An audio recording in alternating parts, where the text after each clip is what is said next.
Honest reflection, but in totality, Monica, we don't often get to hear Caitlin Clark's perspective in quite this level of honesty. And this is an important conversation to continue to have with empathy for everybody involved. So listening to that, what was your reaction? I thought the choice, the word of being fearful of the conversation after a game that she alluded to was interesting, because oftentimes it seems, at least in the larger discourse, and not that there's not an emotional experience for Caitlin Clark, because I believe that it is, but it's the folks that are accused of doing something outside of the parameters of competition that are actually the ones that are fearful when you look at their social medias. This is what I will say. Caitlin Clark is 24. She is a shining star in the galaxy of the WNBA. But I do think as she continues to matriculate through this league, there's room for a little bit more accountability and self-awareness in terms of her role in the larger sisterhood, if she sees it that way, in the WNBA. But Malika, I agree with her 100%. It is certainly exhausting for all of us who really want to celebrate where this league is and the beautiful basketball that is being played. This larger discourse that can be very disappointing. Yeah, and I think that we all have a responsibility in seeing where we fit in that discourse, and what we are working to do on this show is focus in right there on the game that we all love so very much, and that's what we're going to do.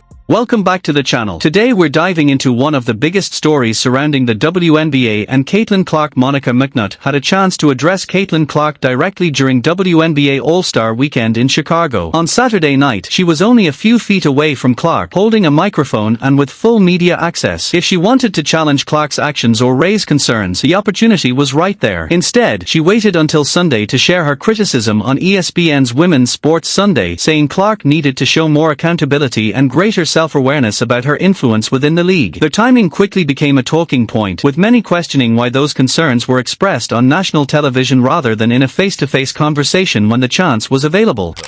I thought the choice, the word of being fearful of the conversation after a game that she alluded to was interesting, because oftentimes it seems, at least in the larger discourse, and not that there's not an emotional experience for Caitlin Clark, because I believe that it is, but it's the folks that are accused of doing something outside of the parameters of competition that are actually the ones that are fearful when you look at their social medias. This is what I will say. Caitlin Clark is 24. She is a shining star in the galaxy of the WNBA. But I do think as she continues to matriculate through this league, there's room for a little bit more accountability and self-awareness in terms of her role in the larger sisterhood, if she sees it that way, in the WNBA. Little girls with their parents and the fervor and the energy there. Why her? Same thing. Why her? Well, I was just about to say same thing for Angel Reese when I had a chance to cover their games. But I think Caitlin represented, and again, some of this to me probably is not fair to her, because it was not anything that she said or was truly based on her personality, but she was a white girl from the middle of America. And so she represented a whole lot to a lot of people, whether that is truly what she prescribed to or not. We can all say she is a dynamic basketball player and a force both on the court and the market. Media and journalism have a responsibility to tell the stories, and a lot of times, like, you guys are the ones controlling the narratives about what people read and what people talk about, and a lot of that is sometimes so far out of touch with what is reality, and that can be confusing to somebody that's 24 and trying to navigate life and trying to help her team win a championship. I think there's just like a false characterization of who I am sometimes, like, and I get it, like, as a reporter or as a blogger, like, you can write an opinion piece and that's your job and whatever, but at the same time, like, you don't know me. Like, we've never had a conversation. I get people have a job to do, but at the same time, like, don't make accusations about my character and who I am when you don't know me. I understand this is your job and this is your profession and this is what you get to do, and basketball is my profession and what I get to do, and the reason I play it is when I step in between the lines, I love it. And that's what's so fun about it for me, is like, I get to compete. This was always my dream. And nobody should ever try to take that away from me, like the love and the joy that I have for the game, and they haven't and they won't, because it's my goal to win championships, and I know that I can help this. Fans were quick to notice the timing, and it soon became part of the conversation. The discussion wasn't only about what Monica McNutt said, it was also about when and where she chose to say it. Many argued there's a clear difference between offering constructive criticism in the moment, when a direct conversation is possible, and making those remarks on national television after the event has ended and everyone has gone their separate ways. That contrast is what fueled much of the reaction online. ESPN, I swear to God, y'all forgot to fire somebody. I swear to God, you forgot to fire somebody and lay them off. And that person is Monica McNutt. Just take the Mac off of it. Monica Nut. Because this lady, at every chance she gets, she wants to bring back the narrative of Caitlin Clark being and defame her character, and all of a sudden she doesn't have self-awareness,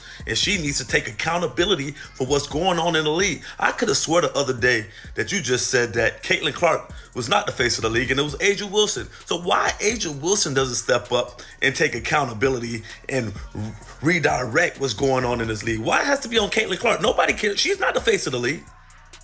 She's not the face of the league, right? According to you. But now you want her to take accountability and self-awareness to the other players in the sisterhood of the WNBA. What sisterhood?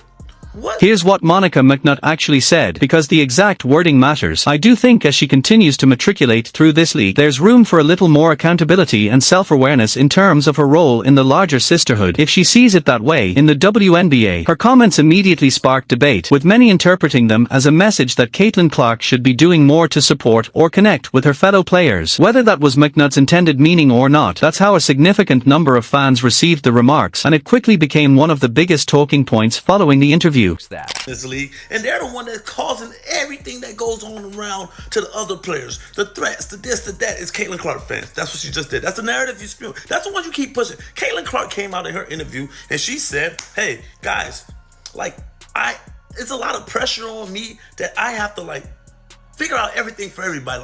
Whatever I say, it gets taken another way. However I play, it gets taken another way. I'm not that person that y'all are trying to make me out to be. I just want to hoop.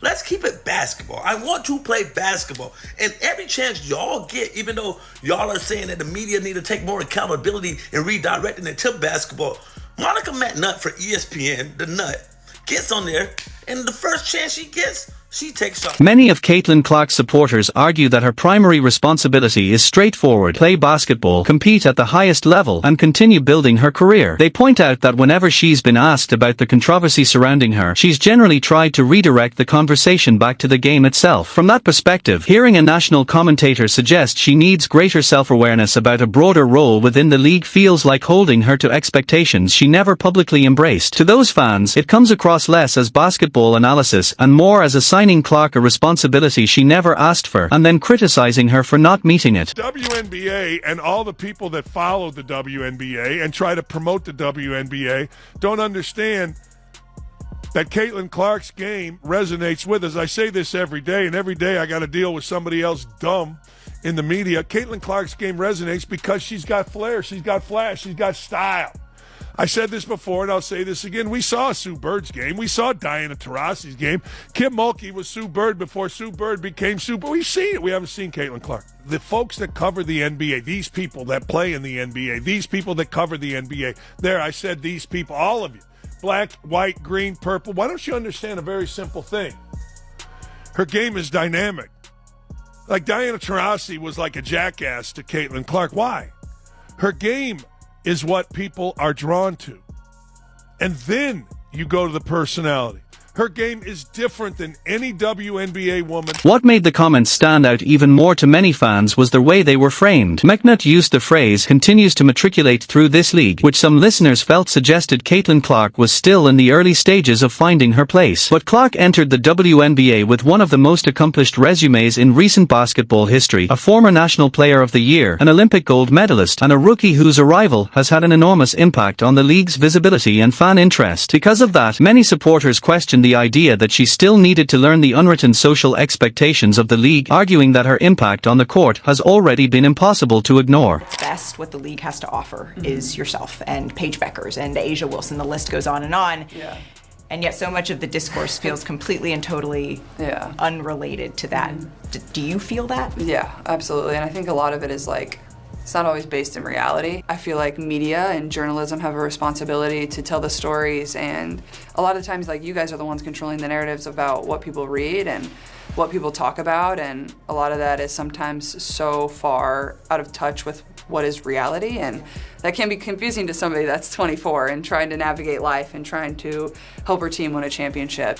Just 2 days before Monica McNutt's comments aired, Caitlin Clark had already spoken openly about the intense media attention surrounding her. In an interview with ESPN, Clark acknowledged that the non-stop coverage can be exhausting and said much of the conversation isn't always grounded in reality. She added that the media has a responsibility to report stories accurately instead of allowing narratives to grow beyond the facts. To many many viewers, her response came across as measured and composed, not an attack on anyone but an attempt to explain how overwhelming the spotlight can become. Above all, Clark emphasized that her focus remains on basketball, helping her team succeed, and competing for a championship. For her supporters, that's where they believe the conversation should stay. I said, my player, she was one of the few players that was actually trying to, not rob the consumers of their hard-earned money that they paid to come watch them. And she was actually trying to put on a show. She was one of the few, because there was a couple others, that was really trying to put on a show.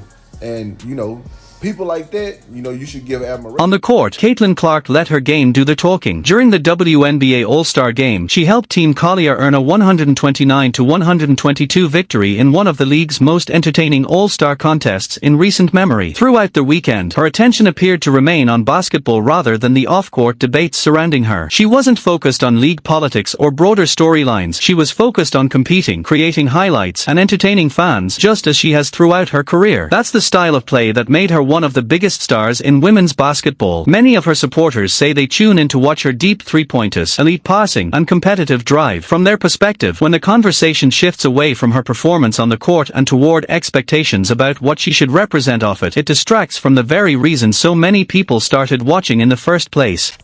If you guys can't see this hatred for Caitlin, I don't understand. Please explain it to me. Monica McNutt and her conversation, it's like whenever the lines start to get closer and closer, boom, people want to break them apart.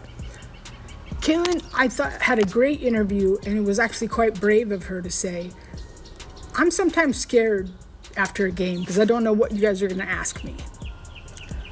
Yeah, you don't, she doesn't know. Somebody else gets off the court, AB, anybody, they get asked about the game. Caitlin, anything can go. And did you hear that guy up there yelling for you? Did you hear this about, see that t-shirt? What do you think about that? I thought it was very brave of her to say that. And then you have this.